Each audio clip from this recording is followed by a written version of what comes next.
The bustling Atlanta International Airport hummed with activity on a warm Tuesday morning as Michelle Thompson made her way through security.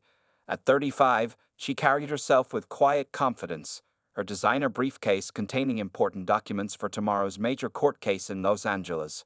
Her dark navy pantsuit and pearl earrings reflected her position as one of Atlanta's top corporate attorneys, but she never felt the need to broadcast her success. As she waited at the premium boarding gate, Michelle checked her phone one last time. Several emails from her law firm partners needed attention, but they could wait until she was in the air. The gate agent called for first-class passengers, and Michelle stepped forward, her boarding pass ready in hand. She had earned this comfort through years of hard work, having risen from a scholarship student at Howard University to becoming the youngest partner at Henderson and Williams Law. Walking down the jet bridge, Michelle thought about her mother, who had worked 2 jobs to support her through school. These first-class tickets were a small way of showing that her mother's sacrifices hadn't been in vain. The flight attendant, Sarah, greeted her warmly at the aircraft door, checking her boarding pass with a professional smile. "Welcome aboard, Ms. Thompson. You're in seat 2A, by the window," Sarah said, gesturing toward the front of the plane. Michelle found her seat and settled in, placing her briefcase under the seat in front of her. The leather seat was spacious and comfortable, a welcome luxury for the 5-hour flight ahead. She pulled out her case files, wanting to review the merger documents one more time before tomorrow's presentation. The other first-class passengers began boarding, mostly businessmen in suits who barely glanced her way as they found their seats. Michelle was used to being one of the few women, and often the only black person, in premium cabins. It hadn't bothered her in years. She knew she belonged here as much as anyone else. Sarah came by with a pre-flight drink selection. "Would you like anything to drink before takeoff, Miss Thompson?" "Just water, please," Michelle replied, accepting the crystal glass with a smile. She had learned early in her career that staying clear-headed was crucial, especially before important meetings. As she sipped her water, Michelle noticed more passengers filing past her seat toward the economy section. The first-class cabin was filling up, but the seat next to her remained empty. She secretly hoped it would stay that way, giving her extra space to work during the flight. The peaceful atmosphere of the cabin was suddenly interrupted by a shrill voice from the entrance. "This is absolutely ridiculous. The line for economy was so long, and I refused to wait another minute." Michelle glanced up briefly from her documents, seeing a middle-aged white woman with highlighted blonde hair and designer clothes barging her way through the first-class cabin. The woman's face was pinched with annoyance, her expensive handbag swinging wildly as she pushed past other passengers. Behind her, a flight attendant tried to maintain order. "Ma'am, please wait your turn. We're boarding by zones." "Do you know who I am?" the woman snapped, her voice getting louder. "My husband is a very important executive, and we always fly first class." Michelle returned to her documents, having seen similar scenes play out before. But something felt different about this woman's energy. There was an edge to it that made Michelle instinctively straighten in her seat. The woman's eyes suddenly locked onto Michelle, and her expression changed from general irritation to something darker. She stopped abruptly, causing the passengers behind her to stumble. "Excuse me," the woman said, her voice dripping with false politeness. "I believe you're in my seat." Michelle knew without checking that she wasn't. She had specifically chosen seat 2 during online check-in the week before. Still, she remained calm, reaching for her boarding pass. "I'm in my assigned seat," Michelle replied professionally, her years of courtroom experience keeping her voice steady. "This is 2A." The woman's face reddened, her fingers tightening around her designer handbag. "There must be some mistake," she insisted, her voice rising. "Someone like you couldn't possibly." And that's when everything started to unravel, setting in motion a chain of events that would make this routine flight anything but ordinary. The tension in the first-class cabin thickened as Patricia Whitfield, known for her entitled behavior in her suburban neighborhood, stood glaring at Michelle. Her perfectly manicured nails gripped her Louis Vuitton handbag so tightly that her knuckles turned white. "I demand to see your boarding pass," Patricia snapped, extending her hand expectantly. Her voice carried through the cabin, causing several passengers to look up from their phones and magazines. There's obviously been a terrible mistake with the seating arrangement. Michelle remained composed, though her heart rate quickened slightly. As an attorney, she had faced far more intimidating situations in courtrooms, but there was something particularly unsettling about being confronted so publicly.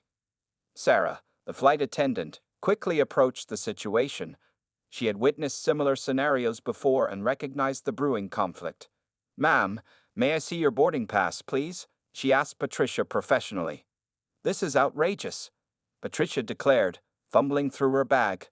"I always sit in first class. My husband and I are frequent flyers, and I refuse to believe that my seat has been given to." She gestured dismissively at Michelle, leaving her discriminatory implication hanging in the air. Several passengers shifted uncomfortably in their seats. A young man across the aisle had already taken out his phone, discreetly beginning to record the interaction. In row 1, an elderly woman shook her head disapprovingly at Patricia's behavior. Sarah examined Patricia's boarding pass when it was finally produced. "Mrs. Whitfield, your assigned seat is actually 4C, not 2A. Miss Thompson is correctly seated." "That's impossible," Patricia insisted, her voice rising higher. "Check again. I always book window seats. My husband specifically requested it. Where is the flight manager? I need to speak to someone in charge." Michelle continued reviewing her legal documents, maintaining her dignity despite Patricia's increasingly aggressive behavior. Years of dealing with difficult opponents in court had taught her that sometimes the best response was no response at all. "Mrs. Whitfield, I assure you that our seating assignments are correct," Sarah stated firmly.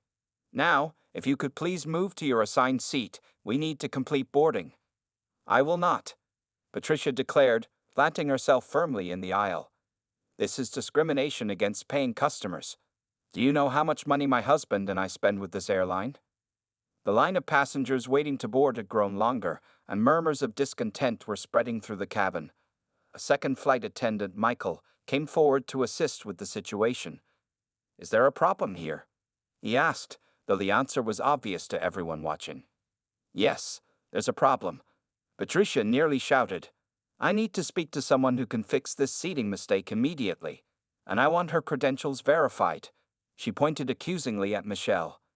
Michelle finally looked up, meeting Patricia's hostile gaze with calm professionalism. "My credentials and boarding pass have already been verified at the gate, at the aircraft door, and now again by your flight attendant. I'm not sure what else you require, Mrs. Whitfield."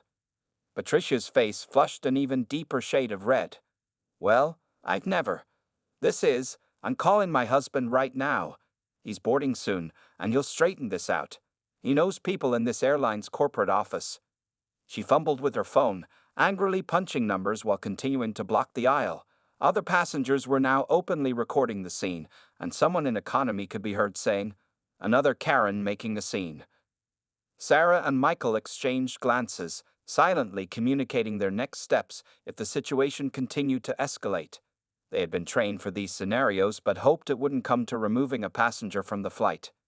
"Mrs. Whitfield," Michael said firmly, "you need to take your assigned seat now, or we'll have to involve the flight captain, which could delay our departure." "Fine," Patricia spat, "but just wait until my husband gets here. He's a very important executive, and he won't stand for this treatment." As Patricia stormed toward her assigned seat, still muttering under her breath, nobody in the cabin realized that her husband's arrival would indeed change everything. Just not in the way Patricia expected.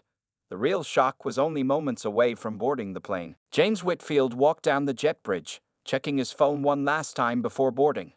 At 52, he carried himself with the confidence of a successful executive, his tailored suit and Silver Street hair reflecting his recent promotion to Chief Operations Officer at Global Tech Solutions. He was looking forward to a quiet flight with his wife, unaware of the scene she had already caused. As he approached the aircraft door, he could hear raised voices from inside the cabin. James recognized his wife's tone immediately. It was the same one she used when demanding to speak to store managers. He quickened his pace, hoping to prevent any embarrassment. "Good morning, sir," Sarah greeted him, checking his boarding pass. "You're in seat 4B. James nodded politely and stepped into the cabin. The atmosphere was tense, with several passengers still holding their phones up, recording. His wife's voice carried from somewhere behind row 2, where she was still complaining loudly about the seating arrangement. "Just wait until my husband arrives. They'll show you how important we are to this airline." Patricia's voice rang out. James started walking down the aisle, but stopped abruptly when he saw Michelle Thompson in seat 2A. His stomach dropped as recognition hit him. Not only was Michelle this company's lead corporate attorney, but she had also been instrumental in securing his recent promotion. Just last week, she had brilliantly presented his career achievements to the board of directors. James, finally, Patricia called out, noticing her husband's arrival. "Tell these people who we are. That woman is sitting in what should be my seat." The cabin fell silent as everyone turned to watch James's response. Mitchell looked up from her documents, her expression showing a flicker of recognition before returning to its professional calm. "Good morning, Miss Thompson," James said, his voice carefully controlled. "I didn't know you were on this flight." Patricia's triumphant expression froze. You know her?"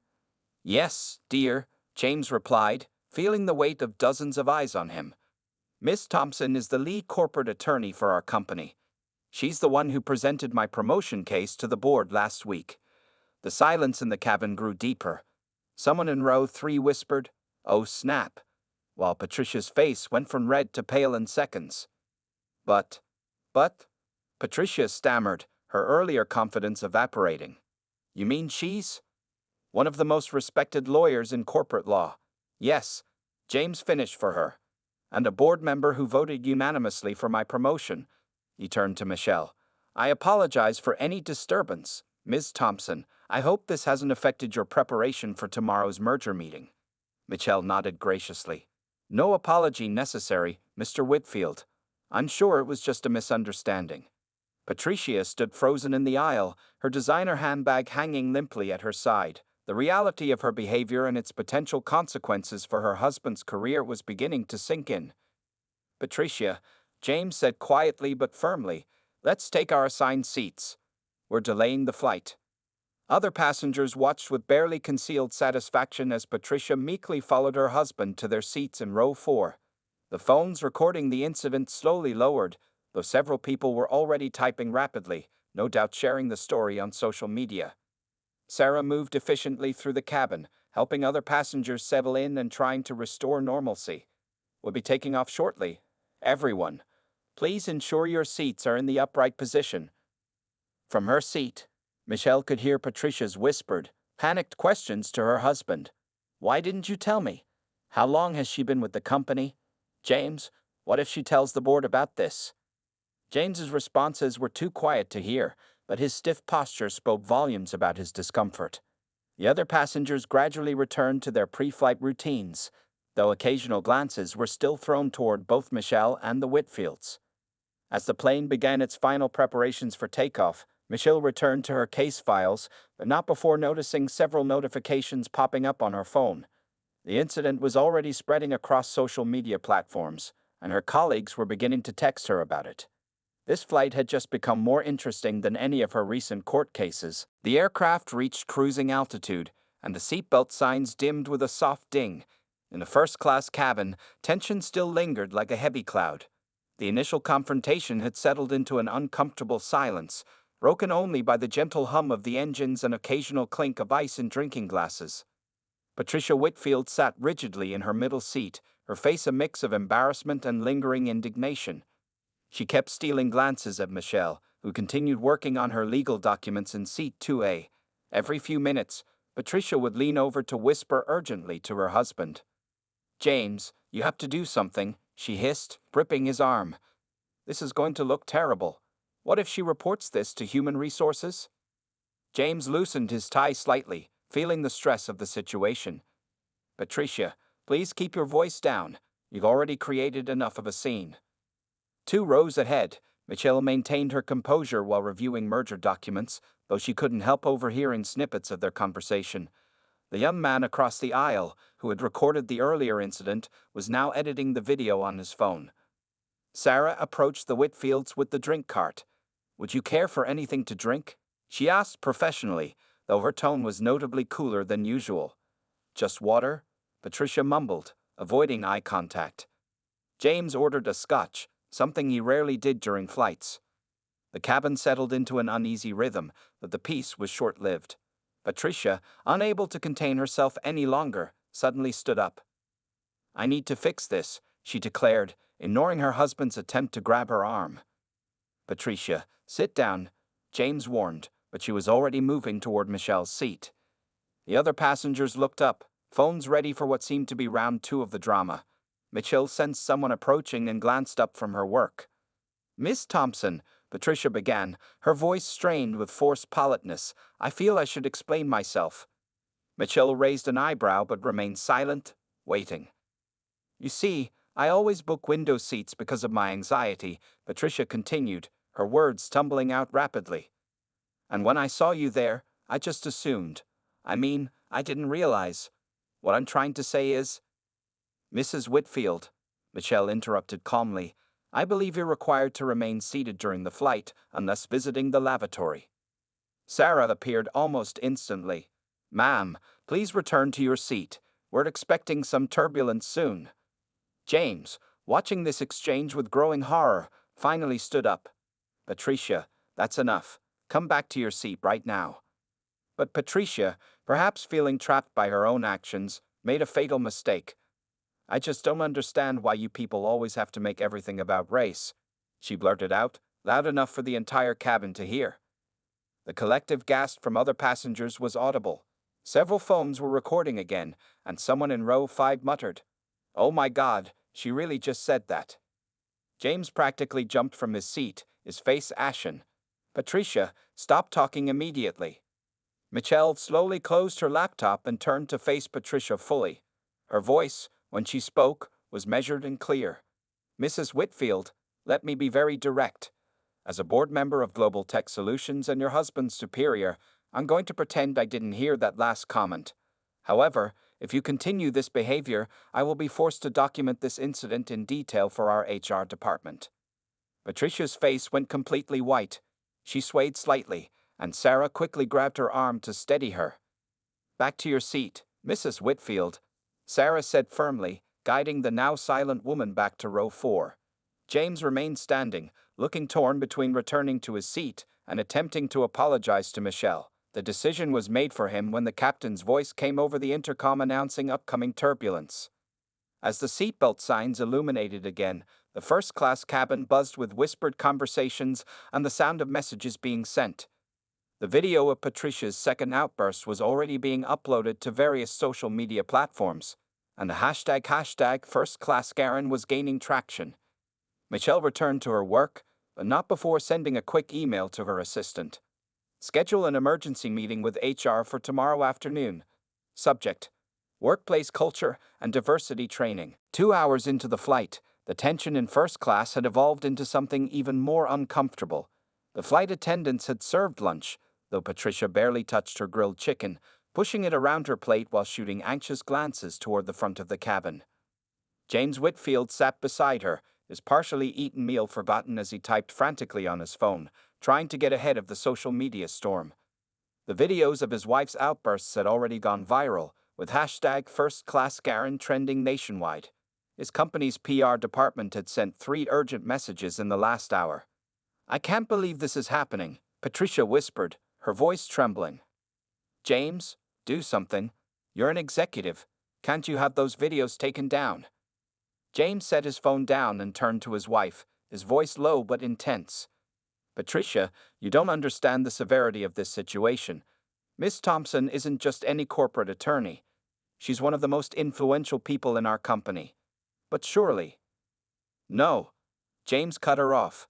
"Let me explain exactly who you've been harassing." He glanced around before continuing in hushed tones. "She's the youngest person ever appointed to our board of directors. Last month, she secured a $2 billion merger that made international news. The CEO personally recruited her from her previous firm with a salary package that's probably triple mine." Patricia's hands began to shake as she reached for her water glass. "Why didn't you tell me before?" "Because I didn't know she'd be on this flight," James hissed. "And normal people don't demand to see other passengers' credentials regardless of who they are."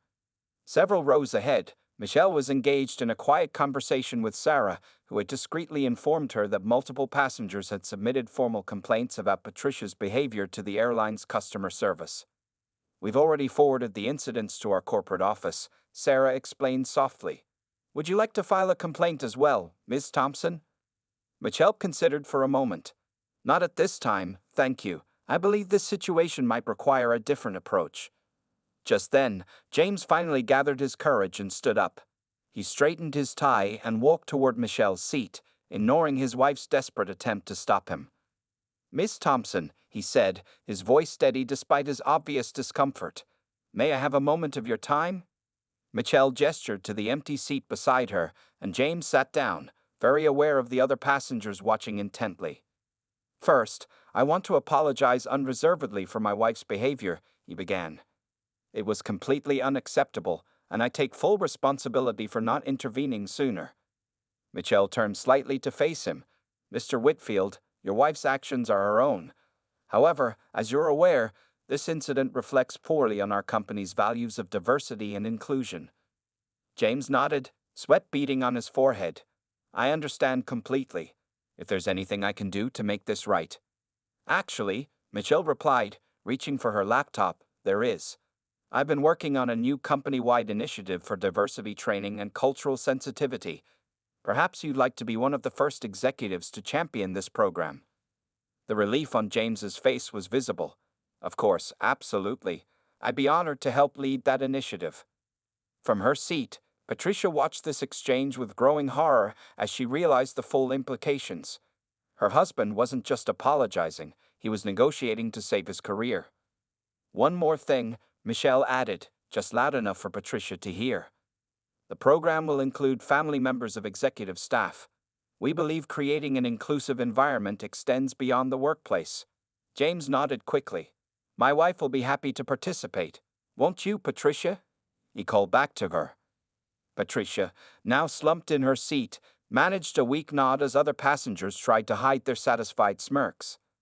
As James returned to his seat, Michelle opened her email and began drafting a message to the board. The subject line read, "Proposal. Comprehensive Family Inclusion in Corporate Culture Training." She allowed herself a small smile as she typed, knowing that sometimes the best response to discrimination wasn't punishment, but education. As the flight passed over the Midwest, the viral videos of Patricia's outbursts had reached millions of views.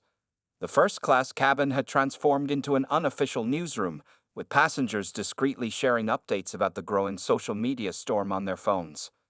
Sarah approached Michelle with a fresh cup of coffee. "Miss Thompson, the captain would like to apologize personally for the disturbance earlier. He's asked if you'd like to file any additional complaints before we land." "That won't be necessary," Michelle replied, accepting the coffee. "I think this situation presents an opportunity for growth rather than punishment." 3 rows back, Patricia had finally checked her phone and was scrolling through social media with increasing panic. Her hands trembled as she saw herself trending on multiple platforms. Comments were flooding in, and her local country club had already sent her a message about reviewing membership standards. "James," she whispered, her voice cracking, "my sister just texted. The video is playing on the local news back home. Even my book club is talking about it in our group chat." James loosened his collar, feeling the weight of the situation crushing down on him.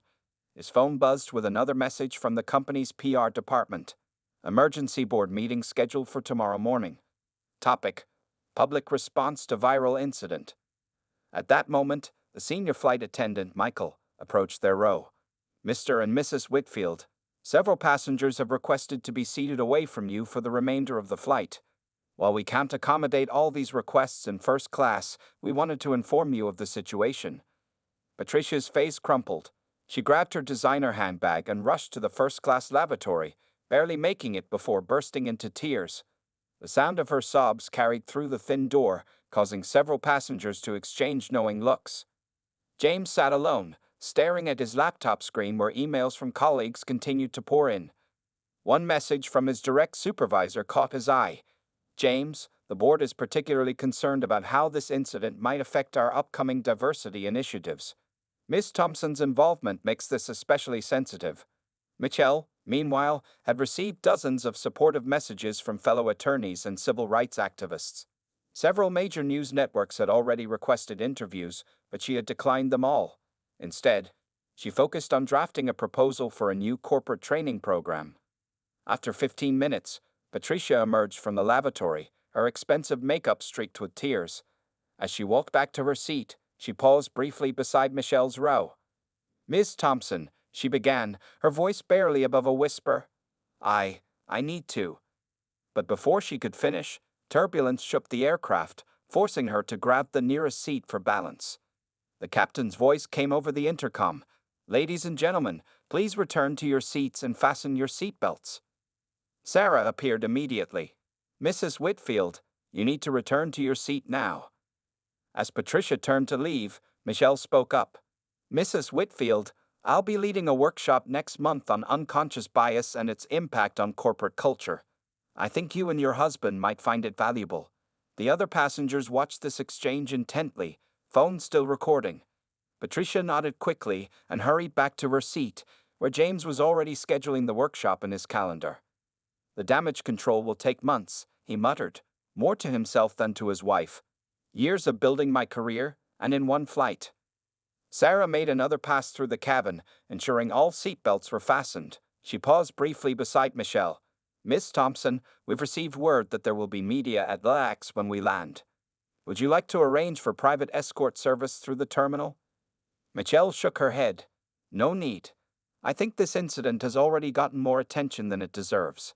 She turned to look out the window at the clouds below, reflecting on how a routine flight had turned into a teachable moment about privilege, consequences, and the ongoing need for social change. Behind her, Patricia had finally stopped crying and sat in silent contemplation, perhaps realizing for the first time that her actions had consequences far beyond this 5-hour flight. As the plane began its descent into Los Angeles, the atmosphere in first class had shifted from tense to contemplative. The setting sun cast long shadows through the windows, illuminating the cabin in warm orange hues that belied the day's dramatic events. Michelle had just finished outlining her proposal for the new corporate diversity initiative when her phone buzzed with a message from Global Tech Solutions CEO. "Saw the videos. Board meeting moved to 8 a.m. tomorrow. Your leadership on this will be crucial." Meanwhile, Patricia sat motionless in her seat, staring straight ahead. Her social media notifications had become overwhelming, and she'd finally turned off her phone. The reality of her actions and their consequences had fully sunk in, leaving her uncharacteristically quiet. James was still damage controlling, now on his third call with the company's PR team. "Yes, I understand the severity. No, I can assure you my wife will make a public apology. Yes, we'll both attend the sensitivity training." Sarah moved through the cabin preparing for landing, her professional demeanor unchanged despite the day's events. As she passed Patricia's row, she noticed the woman's untouched dinner tray. "Mrs. Whitfield, I'll need to collect your tray for landing," Sarah said neutrally. Patricia looked up, her eyes red-rimmed. "Of course," she whispered, then added, "I'm sorry for my behavior earlier." Sarah simply nodded and continued with her duties. Other passengers were packing up their belongings, some still stealing glances at both Patricia and Michelle, their phones ready to capture any potential final act of this mid-air drama. The captain's voice crackled over the intercom. "Ladies and gentlemen, we're beginning our final approach into Los Angeles International Airport. Local time is 5:45 p.m., and the temperature is 75 degrees Fahrenheit." Michelle closed her laptop and glanced out the window at the sprawling city below. Her phone showed several missed calls from news outlets and a text from her mother. "Baby, I saw what happened. You handled it with grace, just like I taught you." As the plane descended, Patricia suddenly unbuckled her seatbelt. "Ma'am, you need to stay seated," Michael warned quickly. "Please," Patricia pleaded. "I need to speak to Ms. Thompson before we land. Just for a moment." James grabbed her arm. "Patricia, not now. Haven't you done enough?" But Patricia pulled away and walked unsteadily toward Michelle's seat, gripping the headrests for balance as the plane continued its descent. Other passengers tensed, expecting another confrontation. "Miss Thompson," Patricia said, her voice shaking, "I know this isn't the right time, but I needed to tell you, what I did was inexcusable. My behavior was, The plane hit a pocket of turbulence, causing Patricia to stumble. Michelle instinctively reached out to steady her. "Mrs. Whitfield, please return to your seat," Michelle said firmly but not unkindly. "We can discuss this at the workshop next month." Tears welled up in Patricia's eyes as she nodded and made her way back to her seat, just as the landing gear deployed with a loud thud. Through the windows, the lights of Los Angeles grew closer. Sarah's voice came over the intercom. "Flight attendants, prepare for landing." As the plane touched down, Michelle received one final email from her assistant. "Media outlets waiting at baggage claim." Also, hashtag First Class Garen has reached over 2 million mentions. The aircraft taxied to the gate, its passengers unusually quiet. When the seatbelt sign finally dinged off, no one rushed to stand up. Instead, all eyes moved between Michelle and the Whitfields, waiting to see how this story would end. James stood first, gathering their belongings while Patricia remained seated, her once confident demeanor completely deflated. As other passengers began to deplane, many nodded respectfully to Michelle or whispered quiet words of support. The final act of this airborne drama was drawing to a close, but its impact would resonate far beyond this flight, sparking conversations about privilege, racism, and accountability in boardrooms and living rooms across the country. Michelle remained seated, allowing the Whitfields to deplane first. Through the window, she could see the gathering media crews on the terminal, their cameras ready. But her thoughts were already on tomorrow's board meeting and the positive changes this unfortunate incident might inspire. 1 month after the infamous flight, the corporate headquarters of Global Tech Solutions buzzed with activity. The large conference room on the 45th floor was filled to capacity, with executives, employees, and their family members gathered for the first session of the new Diversity and Inclusion Initiative. Michelle Thompson stood at the podium, surveying the crowd. In the front row, James Whitfield sat attentively, his notebook open. Beside him, Patricia looked markedly different from the woman who had caused a scene on that flight, her previously proud demeanor replaced by genuine humility. The presentation screen behind her displayed statistics about unconscious bias in corporate America. Photos from news coverage of the airplane incident had been transformed into teaching points, though Michelle had specifically requested that Patricia's name and image be excluded. In the weeks following the flight, the story had evolved beyond the simple viral moment. Major corporations had reached out to Global Tech Solutions, interested in implementing similar training programs. The incident had sparked a national conversation about privilege and accountability in corporate spaces. Patricia shifted in her seat as Michelle continued the presentation. The past month had been transformative for her. The country club had suspended her membership, her social circle had shrunk considerably, and she'd spent countless hours in private counseling sessions addressing her biases. Real change, Michelle explained, gesturing to a new slide, begins with acknowledging our mistakes and actively working to correct them. James reached over and squeezed his wife's hand. Since the incident, he had been promoted to lead the company's new Diversity and Inclusion Task Force, working directly with Michelle to implement comprehensive changes throughout the organization. The workshop proceeded with interactive sessions and honest discussions. During the break, Patricia approached Michelle near the refreshment table, away from the crowd. "Miss Thompson," she said softly, "I wanted you to know that I've been volunteering at the community center you recommended. It's opened my eyes to so many things I was blind to before." Michelle nodded appreciatively. "Growth isn't about public apologies or mandatory training, Mrs. Whitfield. It's about the quiet work we do to become better people." Across the room, several employees who had seen the viral video were watching this interaction, noticing the genuine change in Patricia's behavior and attitude. The afternoon session focused on practical strategies for creating inclusive environments. Michelle shared stories from her own career journey, including moments where she had faced discrimination but chose to transform those experiences into opportunities for education and growth. As the workshop concluded, Michelle presented the company's new initiatives: mandatory diversity training for all employees and their families, partnerships with minority-owned businesses, and increased scholarship opportunities for underrepresented groups in corporate law. James stood up to make an announcement. "Thanks to Ms. Thompson's leadership, Global Tech Solutions has been recognized as a pioneer in corporate responsibility. Our stock prices have actually increased since implementing these changes." The room erupted in applause. Patricia, who had once viewed Michelle as an adversary, found herself clapping the loudest. After the session, as people filed out of the conference room, a young black intern approached Michelle. "That flight video was what made me apply for this internship," she admitted. "I wanted to work somewhere that actually addressed these issues instead of ignoring them." Michelle smiled, remembering her own early career struggles. The incident that could have been just another viral moment of public shaming had instead catalyzed real institutional change. Later that evening, as Michelle packed up her materials, she received an email from the CEO. Board meeting tomorrow. Want to discuss expanding the program nationwide.